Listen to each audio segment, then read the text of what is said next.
Welcome to Media to the Stars.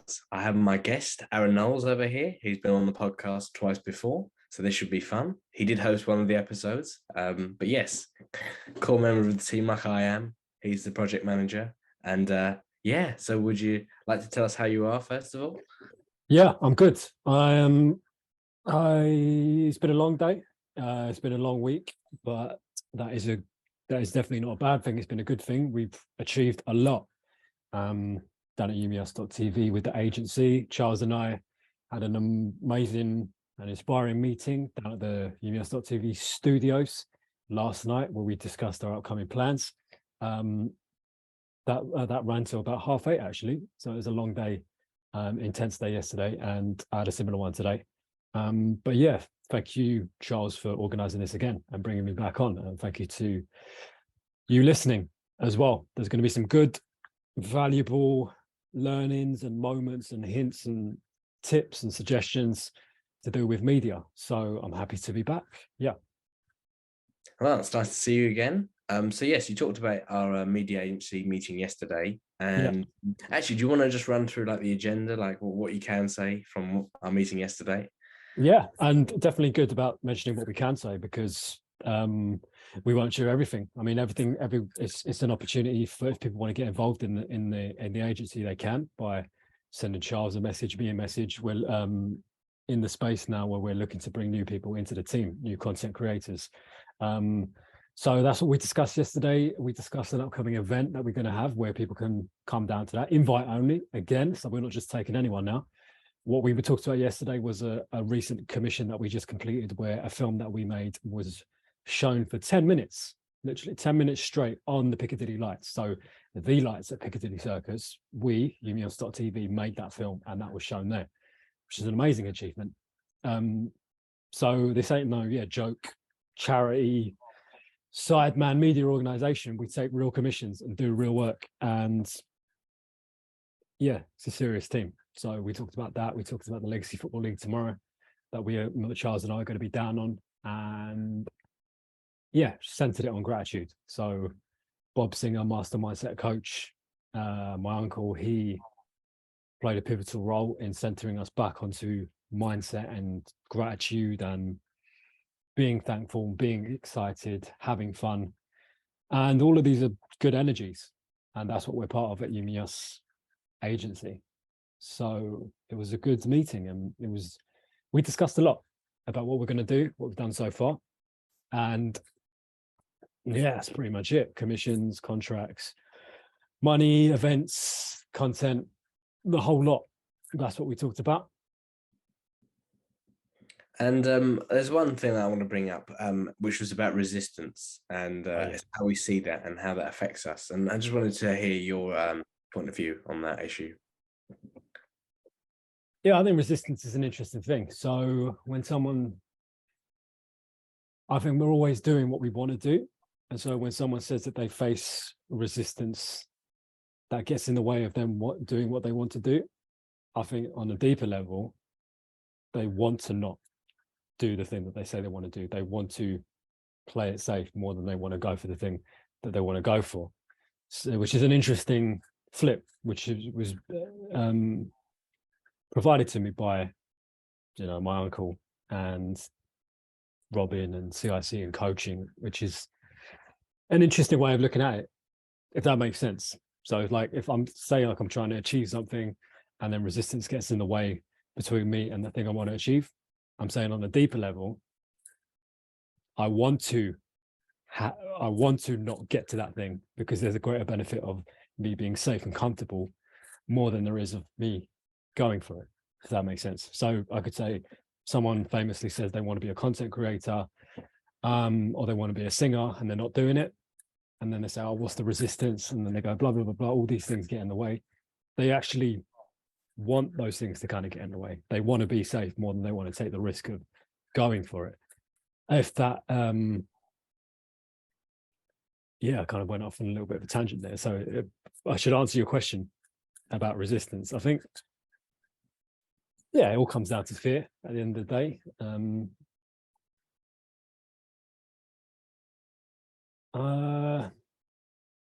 It comes down to fear in a lot of situations. And sometimes it just comes down to just not wanting to do it or thinking it's the right thing to do. So like someone might resist from a kind of sincere place. They might just say, I actually just generally don't want to do it. But then is that resistance? Is that resistance? I feel like I'm, do you understand what I mean?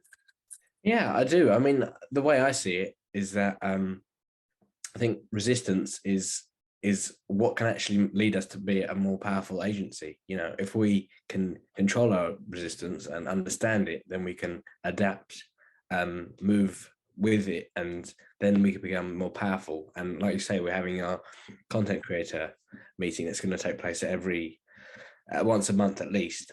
So yeah, I think it's definitely about how we present ourselves. Like today, I was part of this group in school, and I was part of the environmental council. So I don't do geography, but I got to see these people that are invested in sustainability. And so we were told just yesterday to try and get 15 followers on Legacy Football League, and so that's what I did after the talk for 15 to 30 minutes. Yeah.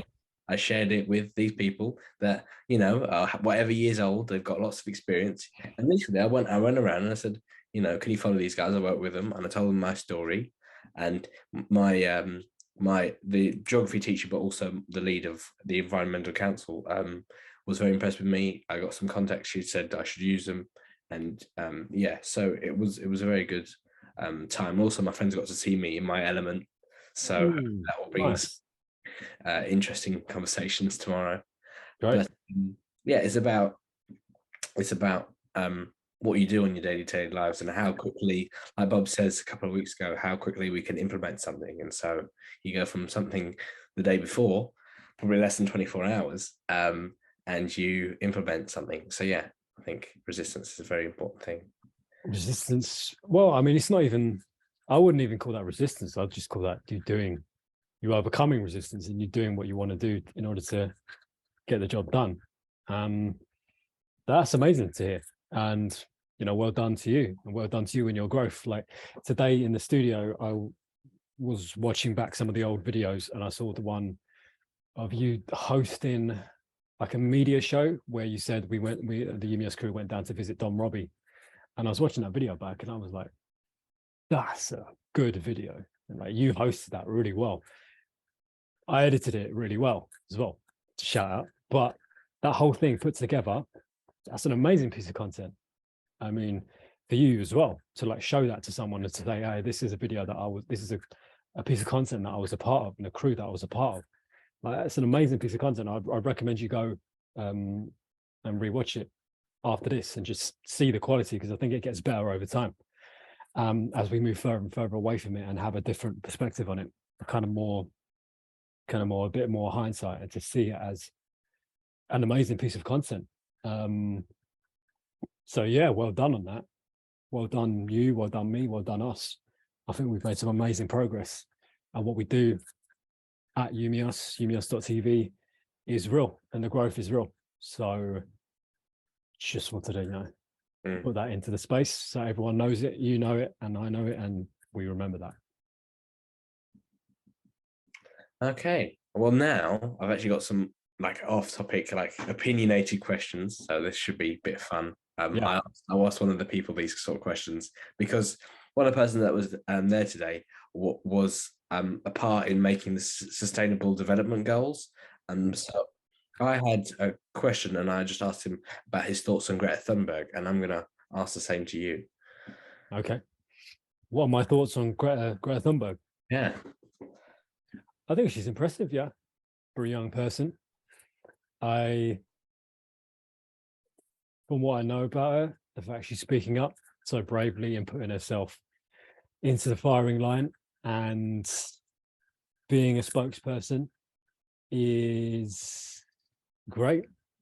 I think she's growing up now, so her kind of youthful, like that asset is kind of depreciating, and so she's becoming more like a sort of adult person. And so I think she's in an interesting position, because she was like her whole thing, I think her whole shtick was that she was like 13, 14. So yeah, but I mean, it's important what she's talking about, and I'm not in the camp that she's a hypocrite or she's being paid by people to do this. I think she actually cares, and which is right. What she's talking about, the environment, climate change, is all important. She's probably limited in terms of winning over people that don't agree with her. So I'm on Twitter and I can see people saying, "Oh, she's just a child. What does she know? She's ignorant, or she's being paid, or she's like a left-wing sort of plant." But I mean, what she's talking about is important, so I support her. She should keep going. And yeah, it's my long thoughts on Greta Thunberg. Great. Thank you. I just checked you in the deep end there, and I'm going to actually do another check you in the deep end. Yeah. So you said Twitter. So I just want to say, what were your thoughts when did you see the photo of Elon Musk carrying his sink? Yeah, when he came on the first day. Yeah, I thought that was kind of facetious. I think he's kind of sense of humor and silliness.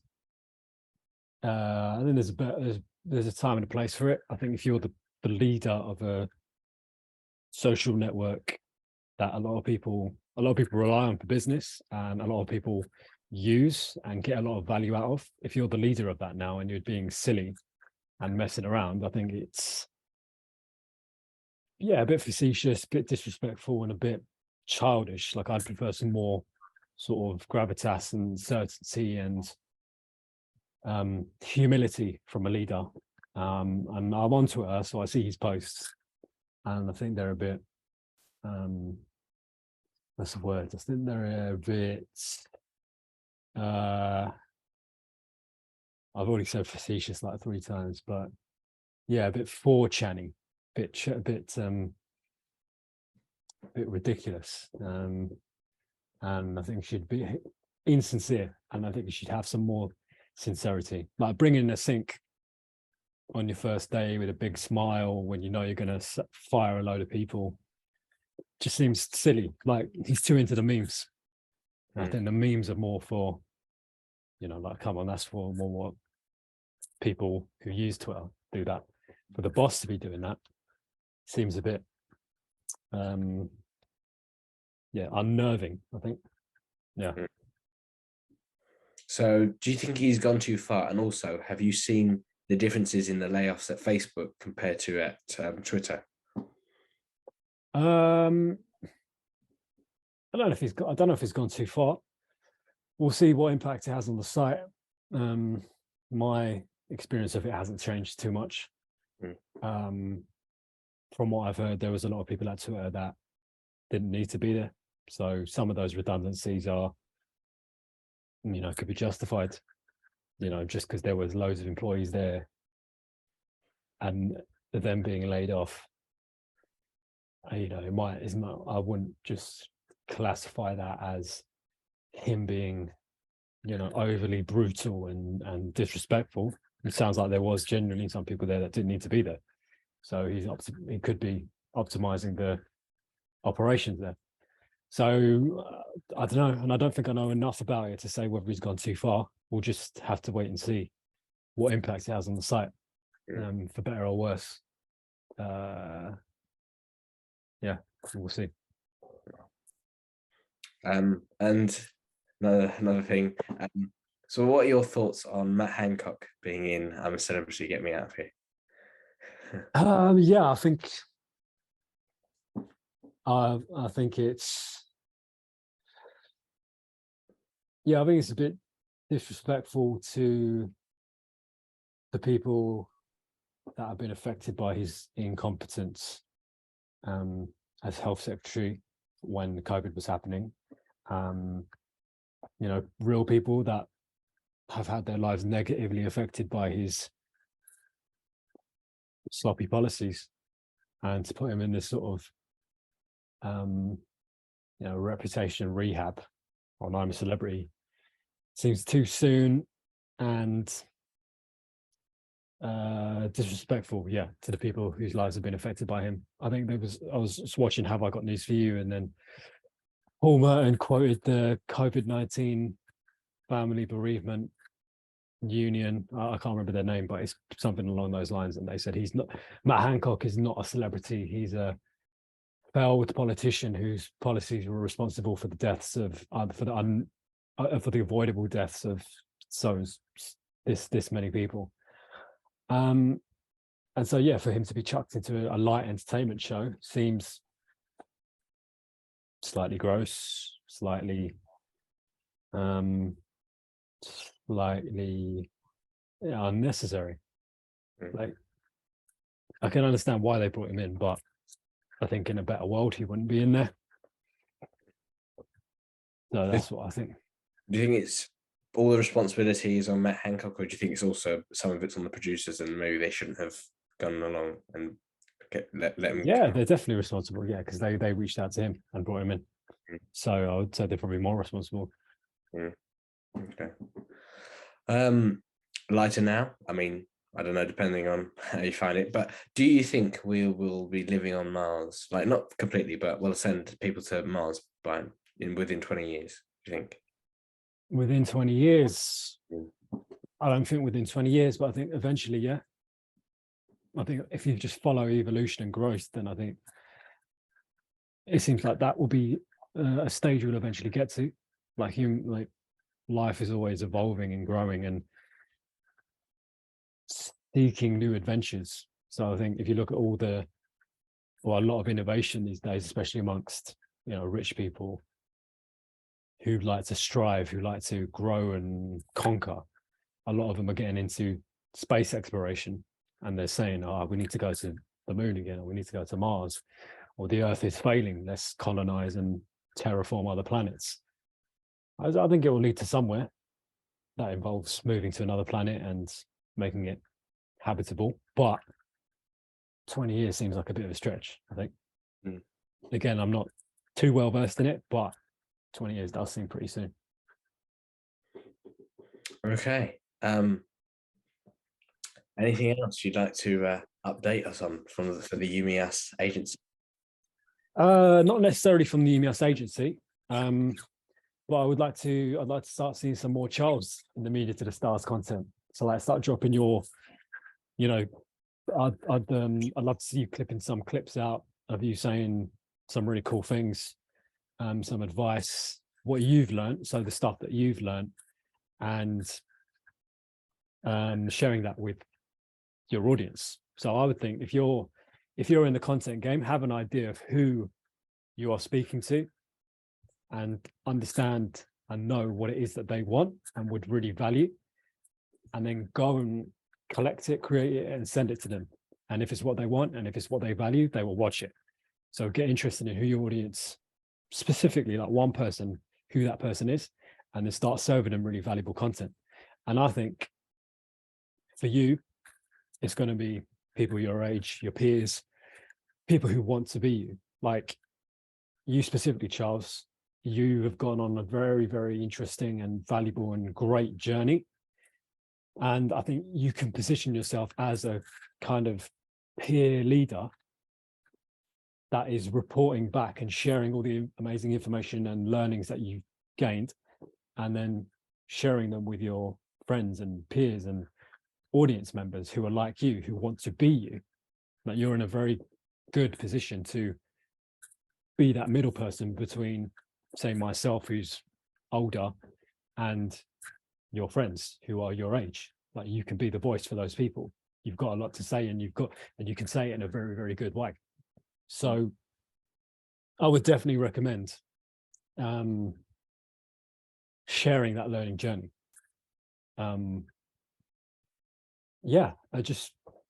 I'd recommend sharing that learning journey, because just to add on to that, everyone has something of value to share. So I think everyone has something of meaning, of value that they can share on to someone else, and that person will watch it. So get interested in what that is for you, and who you are to your audience member, and what you can say of genuine value and authenticity, that will be of value to them, so that they will watch it and that you will enjoy telling them. So it creates a quite a nice relationship between yourself and the audience member. Does that make sense? I sort of kind of just sort of making it up near the end, just trying to think of what the right thing to say was. But does that make sense? Yeah, that makes sense. Totally. Yeah. Yeah. I feel like I want to explore that a little bit more. I feel like there's a lot more to say about that, but my mind is a bit flappy at the moment. It's like do you ever get those things where you're sort of not firing on all cylinders? Yeah. Well, I'm that at the moment. So reaching for some points. But I think what I said there about getting yourself into it more, definitely do that. I'd like to see your voice and hear your voice more. Knowing that what you're making is not necessarily for me if I'm not the target audience, but just, yeah, when you're making the content, have one person in particular in mind who is the sort of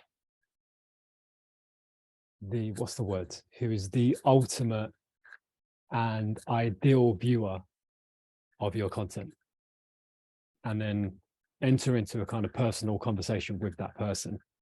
Doesn't have to be a real person, probably shouldn't be a real person, but the ideal person that is really going to value your content, and then get interested in helping that person, and then start creating content that that person, that avatar, wants to see.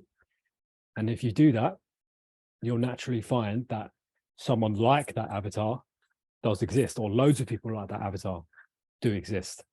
And then the more personalized the content is to that specific person, the more it's going to have traction with them, because we're all individuals. And so we're all looking for our own individual values. And that's why personalization works better, right? Yeah. Because the more personalized it is to one specific person, the more of value it is for them. And the more personalized it is to one person, the further away it moves from other people, right? So that's why it's an interesting thing. You go deep into one person, you might end up missing the other people around here. So it's that sort of individual group thing. But just to take you back, yeah, have an idea of who that avatar is and then start speaking to them. Because like, just to add, I know I'm going on a bit of a mad rant, but yeah, like, if you know who you're making your content for, that will inform the questions that you ask your guests, for example, because you're sort of the go-between between your target audience member and the people you're speaking to. So you're kind of the link. That's what I said. You would become the voice and the leader of your target audience member. And so you're going around speaking to these people through your podcast, and then you're the spokesperson talking on behalf of your audience. So if your audience is 15-year-old people that want to get into content, then that will inform your questions. So you'll start asking questions like where's the best place to start for someone that wants to get into content? And then so you go to your guest, you ask that, you collect it, you record it, and then you share it to that audience member that is wanting that value, that wants that content. Whereas if your target audience member is like 35-year-old established content creators, you don't need to go and ask people, what's the best place to start when it comes to making content? Because 35-year-old established people have already started. So it's a different question, because you're collecting a different answer, a different value. And so you don't need to serve that to them. So get interested in who you're making this for, including yourself. Start with yourself. That determines whether you should be doing this or not. But you want to be doing it. So then get interested in, all right, who am I making this for? And what would they really value? And then start making content that you can share with them and will serve them that value. Yeah. Well, thanks for that advice. I'll take that on board. I'm going to do another one next week with a guest, and so that should be fun. And I'll have definitely some questions prepared. But that call from me and a call from. You done this last week as well. What was it? Yeah, you didn't inform me. What is this? You know what? Thing? It's better like this, anyways. But thanks for listening to Media to the Stars podcast. Bye.